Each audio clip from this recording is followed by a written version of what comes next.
myth and Turgot. What the hell, Ricardo?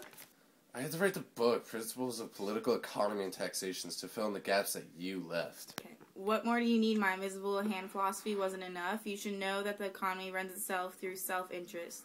Duh, like the supply and demand as well as competition. What else is there to know? You totally need to know. People need to know that wages correspond to the natural price of labor. You would also know that wages would be above subsistence level in an improving economy.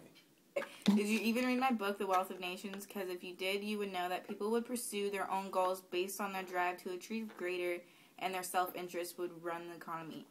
You don't even need to fill in the gaps about the rest. You missed the part, and I quote myself, the difference between produce attained by the employment of two equal quantities of capital and labor. You failed to mention that. Who even cares about that? People need to know more about my economic philosophies. Like what? I bet no one even knows anything about your economic bullcrap. Beep! Beep! Oh, really? Because all economists know about my book, The Wealth of Nations. Also, people know about my economic views. Capitalism should be every nation's economic philosophy because of a privatized business will be more self-sustaining in the fact that they will achieve greater lengths because of the need for their own personal gain. Nuh-uh, you're way off your views, both of you. You should know that a nation's economy should be run by the working class and be more of a socialistic view.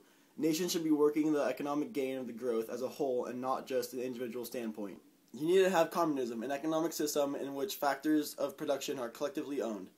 Everyone works for themselves, only a small group of people would excel, and the middle class and lower classes would be left behind with a small standard of living. Which of the quality of the life based on ownership of necessities and luxuries that make life easier? I bet all you didn't even think I knew that. I didn't even know that. Huh? I just equally burned you all! Marx, I didn't even know you knew those words. And besides, you need to have capitalism, an economic system in which private citizens own and operate factors for their own gain. If everyone worked for their own gain, it would boost the economy because people would achieve a higher social and class, and the economic competition would boost the economy. And I quote, as soon as the land of our country has become private property, the landlords, like all other men, love to reap where they never sowed and demand a rent even if it's natural produce. Well, I quote, capital is reckless of the health or length of labor and of the laborer. Unless under compulsion from society, it would not boost the economy because only a few people would gain and everyone else would be left with nothing. My book, The Communism Manifesto, you would know about the class triangle struggle. Why are you holding that bear? It's so fluffy! Oh, not this crap again. Oh yeah, it's this crap again. You should all know that eventually the working class will rebel against the upper class and create a socialist society where everyone works for the benefit of society. None of this capitalistic crap. This is coming from the kid who has a bear with an American flag on his shoulder. Call it an oxymoron.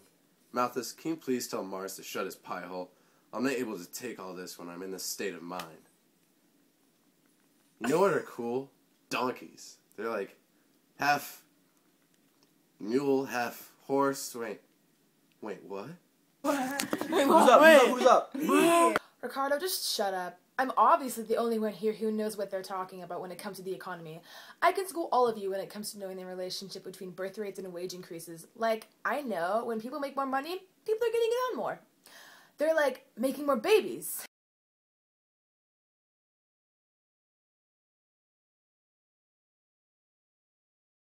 So the population is like growing with the economy. I even wrote an essay on the principle of population as it affects the future improvement of society with remarks on the speculation of Mr. Godwin, M. Condorcet, and other writers. You could see this in the future with the United States baby boom, which was a higher birth rate year. But no one cares about the population. They duh. Obviously I care about the population, and you should too. In all societies, even those that are most vicious, the tendency to a virtuous attachment is so strong that there is a constant effort towards an increase of population. This constant effort tends to subject the lower classes of the society to distress and to prevent any great permanent amelioration of their condition. You would know this if you studied a census, a complete count of the population, including place of residence, and compared it to the economy. Wow, you're such a demographer.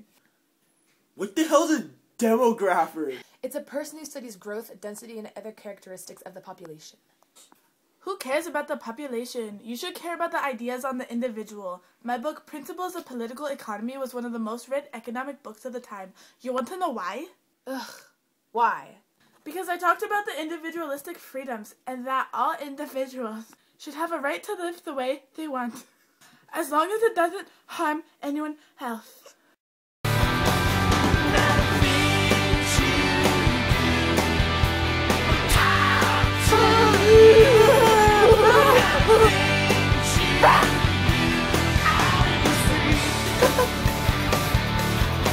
Bravo.